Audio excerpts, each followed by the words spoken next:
Hello and welcome to today's live broadcast. Today we are going to be talking about intermittent fasting and are you getting enough nutrients when you are practicing this lifestyle of intermittent fasting? This is probably one of the most frequent questions that I get asked of women who are curious about creating this lifestyle, or even some of the women who are participants in our class and even graduates of our class. The concern is always, if you are limiting your feasting window, will you provide a big enough opportunity to get all the nutrients that you need to survive? So welcome if you are joining us live. Please take a second to hit that subscribe button or that like button. And then make sure that you leave us a comment while you're here live with us. I always like to make this an interactive conversation, and I love hearing from everyone in our community. If you have just found our community, I would like to take a second to introduce myself. My name is Diane, and for the past 25 years, I have been helping women find nutrition plans and fitness programs to help them look and feel their best and live their most authentic life. We do that here in this community through the practice of intermittent fasting and creating our own feasting lifestyle. So let's get right to it.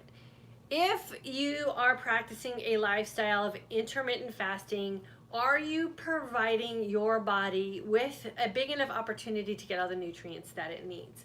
So I want to think about this in the most common sense approach possible and think about some of the things that we maybe have done in our past or might even still be doing in our present that we don't ask the same type of question about, or we're not putting as much emotional or mental concern into the practice of making nutritionally sound decisions. So I know I have gone through my stages with this lifestyle, especially when I was sick and I was feeling really frustrated and a little bit sorry for myself, and thinking about all of the foods that I was going to have to reconsider in my life if I truly wanted to look and feel my best. And how was I going to, have the flexibility or the range of choices that I was used to before I started really paying attention to how food was making me feel, and most importantly, how it was making me look. So if you're not feeling good, you're probably not looking your best either. So a lot of us are walking around with puffy faces and bags under our eyes and lots of inflammation. And I know for me, I was walking around with a lot of extra body fat that started to just find a home on my body when I started going through a lot of these hormonal changes and when my hormones were so out of whack that I was actually sick. And so I started thinking, okay, how did I get to this place? And what was I doing to put myself in a position where what I was doing in the past was no longer working for me? And so I know that I was going through the change. So if I'm changing physically and chemically in my body, then mentally and emotionally, I had to make some changes as well. That's where this community started, and that's where this course really started developing in the idea of why are we so afraid to change, and why is it that we question the things that we question, and why is it we're not questioning other things? So a lot of you will probably be really surprised at the literal hate mail that I receive around the concept of consuming 100 to 150 ounces of water a day. Like people think that I'm actually trying to drown women in water and cause women to go through nutrient deficiencies because all of that water is just going to flush all the nutrients out of their body. Yet those same women will also come back to me with not understanding why they can't lose weight and how horrible their life will be without creamer in their coffee or wine at the end of the day. And do we ever stop to think about the nutrient value of the foods that we consume in our unconscious state, or our lonely state, or our stressed out state, or our bad day state, or our just had a fight with our spouse or kids type of state? We never consider the nutrient quality of those types of foods when we are living in our damaged or escape window of life. But when we're trying to get healthy, we suddenly start to question everything that we know we should consider to make the change from unhealthy or tired or an inflamed body, or broken down by autoimmune diseases, or broken down by diabetes, or whatever it is that's tackling us. We start to question all the good. And why is that? So we don't think twice in our house about spending $1 something a bottle for mineralized water. Don't question it. It's just a necessity that we have. It's the decision that we make. I drink 5 of these a day or 6 of these a day. And without question, that's what I put in my body, because I know it's providing me with everything that I need to look and feel my best. I know that because I've tested it. I've gone days where I've had 150 ounces of water in my body, and I woke up the next day feeling on top of the world. And I've also questioned and tested a different kind of day where I didn't get enough water in me, and I had a couple glasses of wine before I went to bed, and I woke up the next day feeling like I had been drugged behind a truck. Yet we can't imagine ever going without a glass of wine, or that second glass of wine is really the one that ends up, being the damaging one. And we don't question whether putting something like wine in our body, if that's nutritionally dense enough, or if that's even going to provide our body with nutrients. The same thing holds true with what we're doing in our feasting window. If you understand the chemistry that happens in your body, the chemical changes that happen into your body when you actually enter into a feasting state, why is it that we're not okay with the concept of just having some kale for dinner? Yet we can have a bad day at the office and don't think twice about slamming some goldfish and a couple Diet Cokes, or a bag of Doritos and a margarita. Don't ever question the nutritional value of those types of things that we're putting in our body. And why is that? And I do think it is because, and I'm speaking from my own personal experience here, of when I used to have a stressful time in the afternoon when the kids got home from school, and I would find myself standing in the pantry with the door closed behind me and a bag of goldfish in one hand and a Diet Coke in the other. And that was my escapism. And I would do it without even thinking. But if I was doing something on the healthier side of things, I was always questioning the validity of it. Never questioning something where I was using it as an escape or a way to sort of check out. So I want us to start thinking about some of the habits that we have in our everyday life and some of the things that we're questioning, and why are we questioning those things.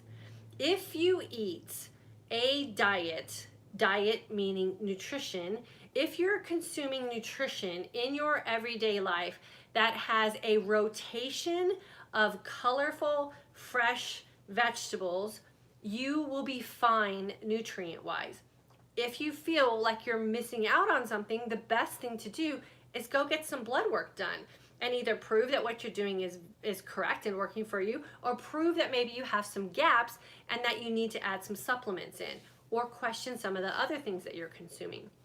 Remember, when we are in an intermittent fasting sort of lifestyle, and we are creating 2 windows of opportunity, a fasting window and a feasting window, when we are fasting correctly, meaning we're fasting for a long enough period of time to allow our body to tap in to our storage tanks of nutrients that we've packed away over the years, your body has a lot to feed off of.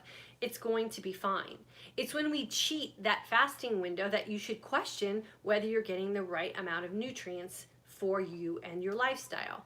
When you open up your feasting window, we have to start to become very conscious and very honest with ourselves about how we're feeding ourselves. And yes, it's okay to loosen the reins. And yes, it's okay to have those splurge moments or those splurge activities or social environments. But be careful about how much you're questioning on the good side and how you may not be questioning enough on the other side of what it is that you're putting in your nutrition window.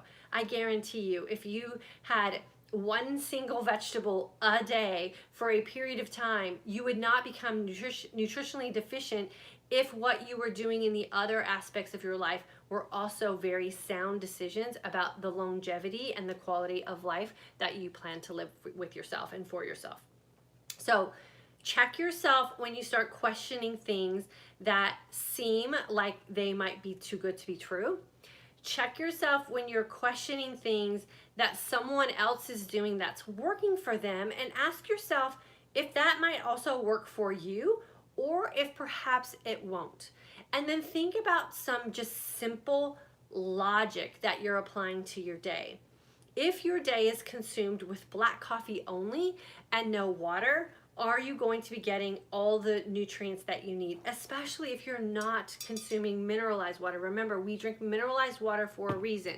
We want the potassium, we want the magnesium, we want the sodium, and we want the calcium, because we're not consuming as much food as we were before. So either mineralized drops or mineralized water in the course of your day is a must to make sure that we are keeping our body in check. And then make sure that you're being very honest with yourself about some nutritional choices. So to provide a visual, I have some things that I want to share with you guys that I know in my past I never questioned, and some things that I've questioned, and how what I have established in this lifestyle has really made me so much healthier about what I'm doing and the choices that I'm making in my nutritional window. So I know I used to be a huge protein bar junkie. And if you're eating in a 4 or less hour window and you're relying on anything or everything that comes out of a package, you are probably running the risk of not getting the nutrients that you need. But it's not because of intermittent fasting, it's because of the choices that you're making when you open up your feasting window. So in a pinch, I always say, when in doubt, fast it out. Getting an extra hour or two of a fasting window will always be more beneficial to you than relying on something from a package or something processed to get you through your feasting window. So when in doubt, fast it out. And then when you open up that feasting window, let's open up the opportunities that we have to get some really good nutrition in our body. So I don't know about y'all, but I grew up in the age where fat was the enemy, and we avoided and we portioned down things like avocado. What I like to teach about avocado and how to eat an avocado is like this. You take an avocado, you cut it down the center, you take the pit out, you put both halves on a plate, season it with a little bit of everything but the bagel seasoning, you get a knife and a fork, and you feast. An entire avocado is probably one of the most nutrient dense and sound things that you can put in your feasting window, but we question the possibility of what an entire avocado can do for us in the negative, and we don't think about all the amazing benefits that an avocado can have for us in the positive. This can be a feast in and of itself. So open up your mind to the possibilities of having something like this versus something that comes in a package like this.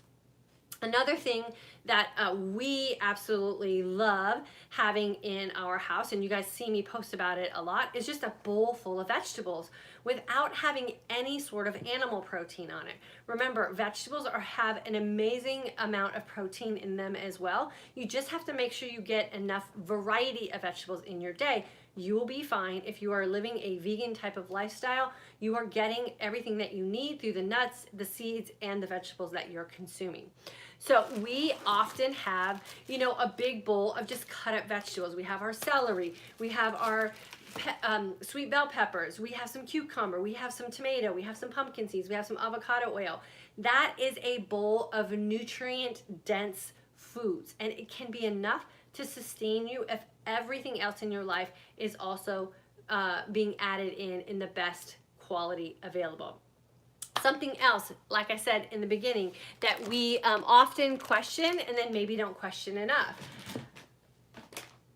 I have so many women who want to fight the amount of water that they need to drink in a day. 100 to 150 ounces seems to be the magic amount of water that we need when we're fasting long and we're feasting clean. Yet, I don't ever have anyone who's questioning how many ounces of of wine they may be drinking in the course of a week. Why is that? Because this is fun. This is not. This is relaxing. This may not be.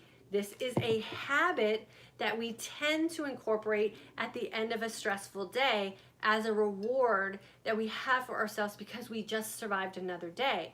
But this will also be the thing that's going to hold you in sugar overload, and it's going to be the thing that's going to have you waking up in the middle of the night with night sweats, and it's going to have you waking up in the next day not feeling your best. So one thing that I highly recommend if you're concerned about getting enough nutrients in your body is skip this and fill your wine glass with a little bit of this. Then when you get yourself in more of a balanced state, you can cautiously add in some things like wine again until you get yourself emotionally and mentally at a point where you can flank your wine with some water and then make sure that you're not depleting yourself of nutrients as well.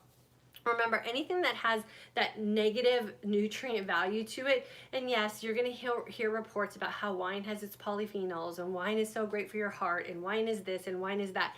But the reality is this is going to do you a lot of good too, and that you can have on occasion. But when it becomes something that you do every single day, or you're doing it more than you need to be doing in a setting, then that's when we have to start reconsidering some things and asking the questions that make more sense.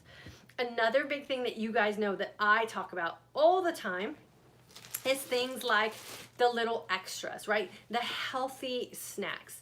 So having things like siete chips and almond flour crackers and all of those things are super fun, and it does make this lifestyle really enjoyable to have when you figure out what your go-to foods are. But the thing that will catch you off guard if you're doing it too much are those little extras. So despite the fact that they're healthier versions, we want to make sure that we're keeping them in check as well. And that's one of the honest places I have to be with myself. This is not nutrient-dense foods. It is the most healthy version of a tortilla chip that you can find, but this is one of those snacks and one of those little extras that I personally can open a bag and eat a bag. Yeah, granted, I might have it with a little bit of healthy fat, but regardless, this is going to be something that I could easily overload on and then feel full and make the decision to skip something like a bowl full of fresh vegetables. So the thing about feasting, I think that makes things so difficult for us, especially as women, is that we remove what we know is the most logical choice and we insert the one that we can easily become unconscious about.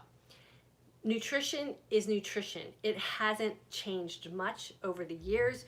We know that the most natural state you can eat a food in, the closer you can get it from the ground, the least amount of food that you take out of a package that you have to tear apart, and adding in the things that you have determined will allow you to look and feel your best will in fact allow your body the opportunity to get all of the nutrients that it needs when you're living an intermittent fasting lifestyle. So don't get yourself tripped up on following along with a lot of these quick fix type of foods or these packaged type of dinners and products that are marketed to a specific type of diet or lifestyle as the be-all end-all quick fix for you. When in doubt, get food that is the most natural in its state and eat those in abundance and save all the rest for the extras. I know nutrition is a super tricky thing, and I know it's a super tricky thing because I consider nutrition very, very personal and very, very individualized. If you're not happy with the results that you're getting with creating this lifestyle for yourself, it's always what you're doing in your feasting window, and it's rarely what you're doing in your fasting window if you're fasting for the right amount of hours and you're fasting clean. So go back and check what it is that you're doing in your feasting window. Are you in fact eating nutrient-dense foods? Nutrient-dense foods are foods that are one ingredient naturally occurring as close to the ground as you could possibly get them. You want to have as minimal processing as possible. And then you want to check some of the other habits that you have in your everyday life as well. How much of this are you consuming versus how many other drinks that you're having that are put in really fancy little glasses with umbrellas and those kind of things in it. And yes, it's fun to have those drinks, but if you're not happy with the results that you're getting, or you're feeling sluggish, or you're feeling like your brain is still foggy, or you can't get rid of that little layer that's so frustrating to you, always go back to what it is that you're doing in your feasting window and asking yourself the question, is this nutritious? Is there some nutritional density to these things that I'm putting in my body? And I guarantee you, if you make a couple little subtle changes, you'll get yourself right back on track. I hope that helps answer the question. You will have enough spare nutrients and enough spare calories on your body to survive implementing a lifestyle like intermittent fasting. Don't be afraid to give it a try. See how it feels on the other end. You have nothing to lose if what you have been doing or what you are currently doing is not working out for you. Always be willing to open your mind and create some change. So I'm going to go in and I'm going to answer some questions. If you have nutrition questions, if you have intermittent fasting questions, now's your time to get them posted in the comment section. I'll go through and welcome everyone and answer them and see if I can clear up some of the questions that we might have on this topic today. So Amy's here. Always good to see you, girlfriend. Anna Benedict is joining us today. Melania, do you take vitamins? Yes and no. I break my fast every day with the same shake that is full of all kinds of nutrients, and so I don't take a multiple vitamin per se because I get everything I need through what I do in my feasting window. I do, however, supplement with some other things based on how I'm feeling. So I just know my body, and I know that when I'm having sort of a moody or off energy day, then I supplement with like a vitamin B supplement for just a couple of days. And I know enough about supplements and amino acids when I'm feeling a certain way. I know how to add them in, and then when I start to feel normalized again, I take them out. But I always go back and check my nutrition first and make sure that I'm eating enough of a balanced lifestyle in my feasting window, and then I make my supplement choices based on that.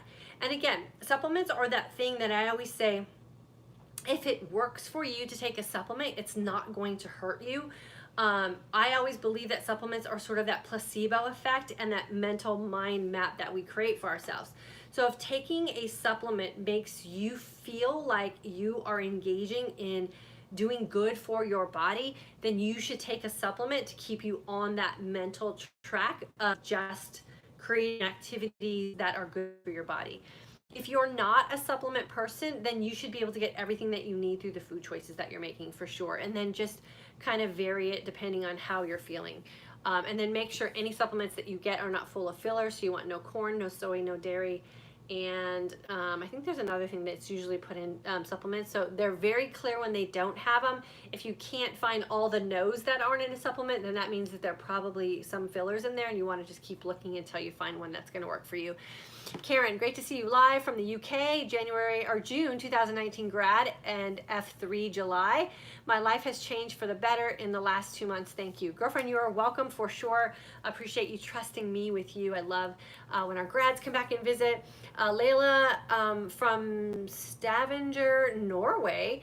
I am so taking this course in August. Yay, good. Make sure you get on our email list. We're going to start sending out some emails this week with personal invitations into the August courses, and we always like to add some little fun things during the registration process as well. So if you're not on our email list yet, make sure you get on it, and then just wait for our emails coming out for this week for sure.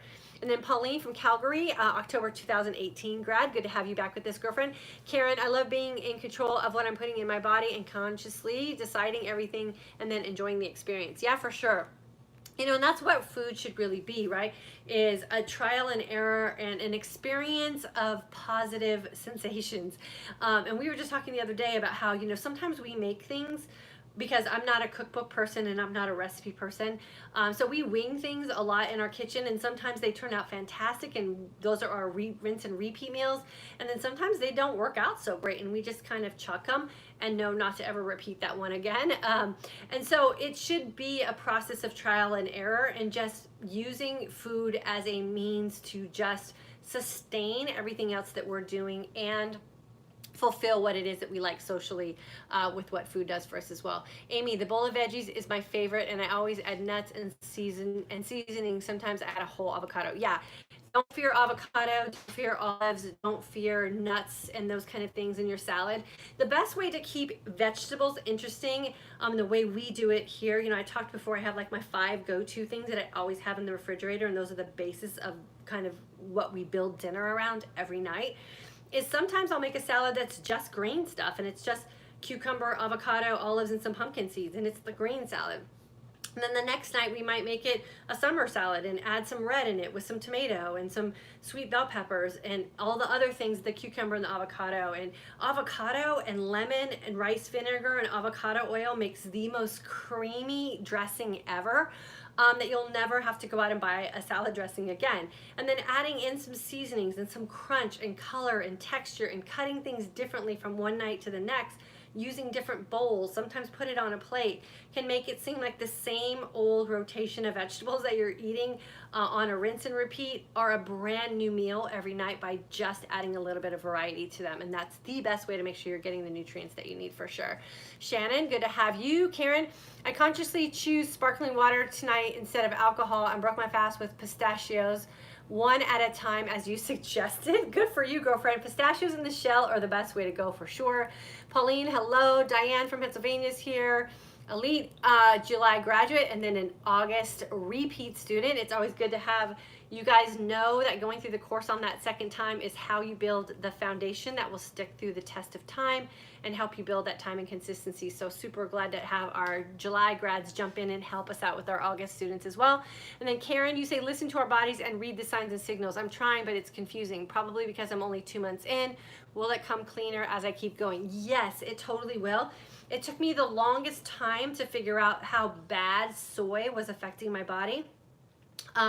Until I got so clean and so dialed in and really got rid of so many other toxins that as soon as I was exposed to soy, within like minutes, I felt the reaction and could make the connection. So just keep paying attention, and if you don't feel good, it's what you just put in your body, or if you have a season of days that you're not feel to go back and just retrace your steps and keep a journal until you can identify the things and then read ingredients and know exactly what those things are made of or how they're processed to pinpoint what could be the problem for you, and then just know there's a cleaner alternative right down the road. You just got to find it. And then Pauline, how do you have room in your tummy for a shake and then another food? I find I want a shake, but then I'm too full to eat anything else. I have days where a shake is all I have.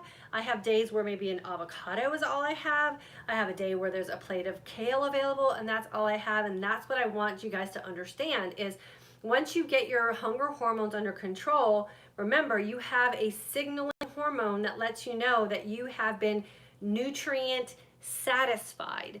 So when you get those full feelings, you know you've had enough. That's why you can eat like an avocado and feel full, but you could also eat an entire bag of Lay's potato chips, and I think that's their motto, and you will still want more food. Lay's potato chips has no nutrients in it, and an avocado is full of fat and nutrients.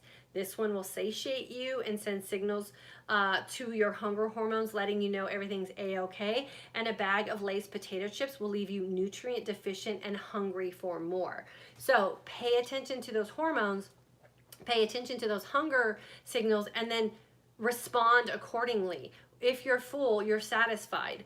If you're still hungry, then you probably need to put more nutrients in your body, and then just make sure the nutrients that you're choosing are the right ones, so you'll feel that feeling of satisfaction and that you've reached your nutrient density for sure. So it's totally okay to just have a shake if that's all you want. Brenda, July 2019 grad, feeling great on this program. Love that salad. I know that salad is the simplest thing ever, and it is so, so popular. I'm so glad you guys are making it and loving it.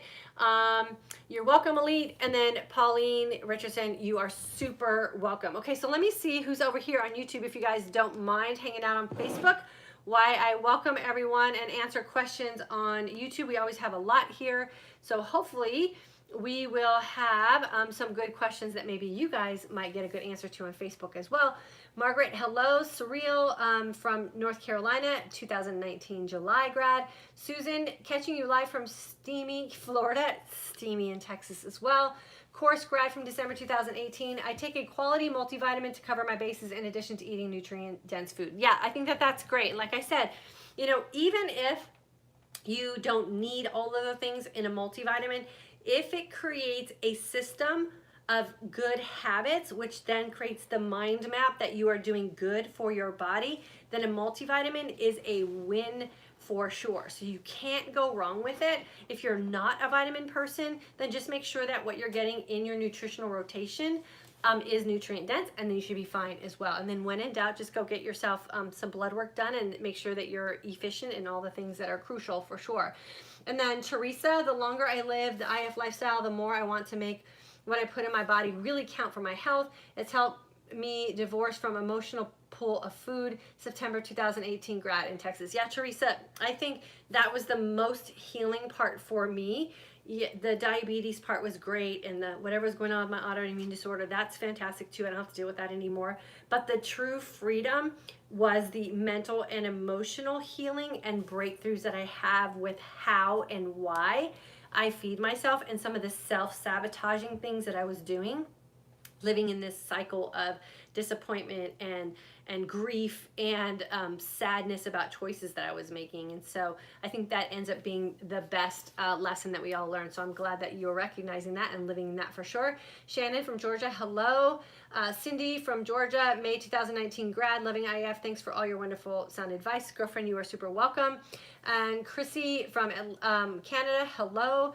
Gigi, I take MCT oil and collagen peptides twice a day. Are those healthy nutrients? I would say yes, for sure, because collagen is what we need in our body to keep our skin looking good, right? And keep our gut healthy, and a lot of other things that collagen provides for us. And as we begin to age, we don't produce collagen anymore the way we used to. And I think at some point it actually stops. So there are some things in our body that we stop producing as we age that you should be supplementing with.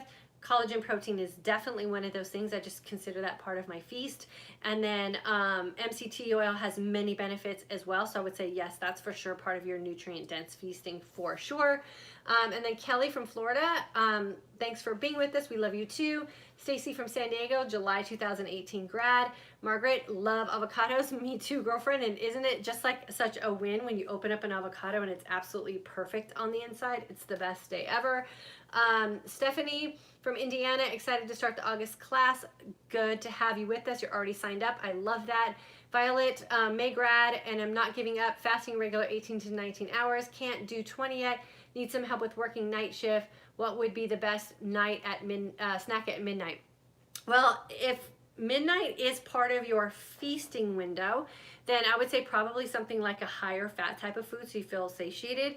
But I would think about what your fasting and your feasting windows are based on what your shift is.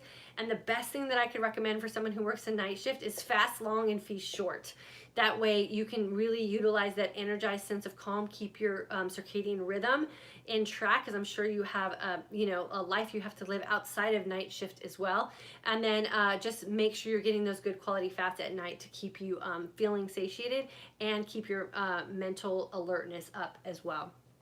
And then always feel free to book a consult call with me too if you need some help fine-tuning some things for you specifically. Louisa, can I make a vegetable soup and put it through the blender? Will it be nutrient dense? I don't like raw veggies. Yeah, for sure. I mean, they always say that raw is the best, but we don't live in a perfect world where we can always eat raw vegetables. And we were just talking about how we can't wait for the fall. We're going to start eating a lot of soups in our house, so I'll share some of those with you guys as well. But yeah, just get them in you. That's the biggest thing. And if you put them through a blender and make a little soup kind of, pasty, what would you call that kind of soup you put through a blender? I don't know. But yeah, you're not going to lose it. Don't worry about it. I would just say don't overcook your vegetables for sure. And then Pam, can I have sparkling water during fasting? Will it take me out of a fast? No, sparkling water, minerals don't take you out of a fast. So the magnesium, calcium, potassium, all that kind of stuff is what you want during your fast. It will keep you energized. It'll keep the fatigue away, help with the keto flu. And you want those minerals and electrolytes in you while you're going through that long period of doing nothing else but putting water in your body. So it will not take you out of a fast for sure. Lori, June 2019 grad. My go-to foods are avocado, spinach in a salad, celery with peanut butter, and cucumbers with hummus. Not looking forward to winter. Need to learn healthy warm foods. We'll share a bunch with you. Make sure that you guys are connected with us on Instagram. That's where I do most of my food sharing. And I'll share with you exactly what we do here as well. I have an amazing kale and sweet potato and avocado, like little layered salad that I make that's amazing during the winter months. So I'll share that with you guys for sure. And then Elvira, what do you think about the theory of IF and on every second day, because this method would work better with women to lose weight? Have you heard about this theory, and do you have any experiences with it? Elvira, all I can tell you is every day that I'm fasting 20 plus hours, I am at my absolute best. Every woman should experiment with different protocols and different fasting rhythms and methods, but don't take anything as a matter of fact. This is the only way it should be for women because of XYZ. I do my best, and I have the best physique, and I manage how my body is looking as far as burning off fat and keeping lean muscle when I am fasting long every single day and then fueling my body with nutrient-dense food. I don't have the time or energy or the mental wherewithal to worry about whether this is the day I fast or this is the day I don't fast or this is the day I eat X amount of calories and this is the day I don't. I fast every day and I take all the guesswork out of it, and I'm thriving. And as you can tell from a lot of the comments here in this community, so are the other women who've really simplified it and just fast long and feast well. So figure out what works for you, but for me that's a lot of work, and I'm getting great results doing what I'm doing anyway. And then Rosie, I signed up for the August class. I can't wait, Rosie. We're gonna have so much fun. And then Lori from Maine. So when breaking your fast, should you have a big salad and then have a meal at dinner with more salad? Is that a good choice? Yeah, there's no wrong choice about how you feast. That's what I really love about how I teach this lifestyle, is you do you. So if salads are your jam and having 2 salads a day works for you, then go for it.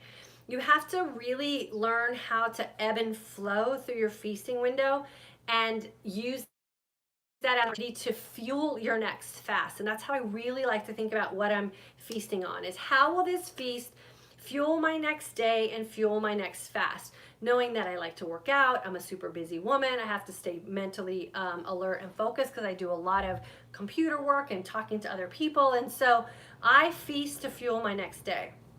And so some days I have a shake, some days I have a bunch of vegetables, some days we may have taco night. I don't know.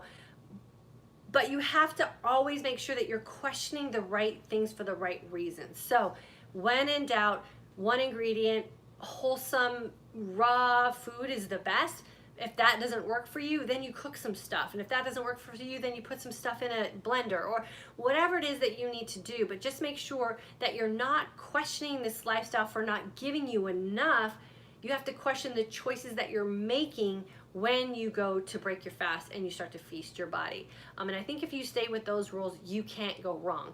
If you're not vegan and you want to have a big old steak with dinner, there's nothing wrong with that either, as long as that is making you look and feel your best. So the authenticity part of it is what we have to work into, knowing that part of being authentic is looking and feeling your best. So hopefully that answers that one for you. And then Terry did really well for 4 months, struggling to get back on track. Do you have any tips on how to prioritize my efforts? Terry, go all in, schedule your next fast, do it for 20 hours clean, and you're gonna be right back on track. So I always say jump back in. Don't torture yourself with easing your way back in, especially if you've already gone through the course. You already know it works. You already know how to get yourself in the energized sense of calm. Go back and read your journal, pick a day, fast 20 hours clean, and you'll be home free for sure. And then RC, doing IF keto for 4 months, hair falling out majorly. Last week you mentioned when it happened to you, you changed carbs. What do you mean by that? What did I do? I pulled back on working out and I added sweet potatoes and those kind of things into my feast. And I also added in a medicated shampoo, which helped my hair from falling out, and I added in biotin as well. So I was too low on my carbs and I jumped into exercise too fast and I just sprung my hormones out of balance. So just add some carbs, sweet potatoes, rice, those kind of things. Make sure they're good carbs, and you'll be right back on track. Biotin is a great supplement to add in, and if you go to diesfavoritethings.com, you can find my medicated shampoo there as well. And then Surreal Arch Young, I'm having the same problem. I'm losing my hair and don't know what to do. Email me, dyannparhamfitness.com. I'll get you guys everything that you need for sure. And then see if there's anybody else here on Facebook. You guys, make sure, the big lesson out of today's talk, make sure you're questioning logical things, right? Don't question having a plate of kale for dinner if you're still eating a bag of chips. Like, it doesn't make sense. The kale will never do you wrong. Don't question having one meal a day if you have that one meal and you're feeling satiated and you have energy and you're liking the way your body's changing. Those are all good signs. Question the things that are holding you in that circle of turmoil, whether it's holding on to some of the, the sicknesses that we get when we start to feel like we're aging. If you're feeling like your hormones are completely out of whack, if you're not sleeping well at night, if you're waking up with night sweats, if you're having hot flashes, it's that you're not questioning your nutrition at the level will take you to the point where you'll start to look and feel your best, and you'll start to sleep, and your hormones will balance out, and you'll have the energy to work out and play with your grandkids and do whatever it is you want to do with your kids. So it's the nutritional questions that are out of balance that are really hanging us up. It's common sense. Go for the good food first, leave all the extras as extra for sure. Okay, so I'm gonna leave you guys with that. Congratulations to everyone who has already signed up for our August course. I love when you guys are proactive and you get yourself in the class early. We will officially start on August the 10th. Registration closes on August the 9th. We go into all of this stuff inside the course. You have a lot of opportunity to practice and build the foundation for this lifestyle for yourself. You've seen we have people come back into this community all the way back to 2018, some come back from 2017. This is a lifestyle that will stand the test of time, and you've heard the advice I give from people who feel like they've fallen off track. All you got to do to get back on track is schedule yourself a nice long fast and a really good feast, and you'll be right back where you were when you left off. I'm excited about all the opportunities I'm going to have in August to hang out with you guys as our new students. If you're in our Intermittent Fasting for Today's Aging Woman community group, it's a huge support group we have on Facebook. I will be going live in there today at 6 p.m. Central Standard Time to explain a little bit more about this lifestyle, how it is I came about practicing this, and why it is that we have a course that we offer online. So I'd love to have you guys join us if you're around in that community as well. Registration is open for August 10th. If you're on our email list, keep an eye out. We have some good stuff coming for you. And then wanted to also let you guys know we will not be live here on Friday. My in-laws are coming into town. We're super excited. We haven't seen them in a while, and they'll be staying with us throughout the weekend. So we will not have a live on Friday, so we can spend some time making some memories with our family. So I'll see you guys around social media. If you have any questions, always feel free to reach out to me. See you guys later.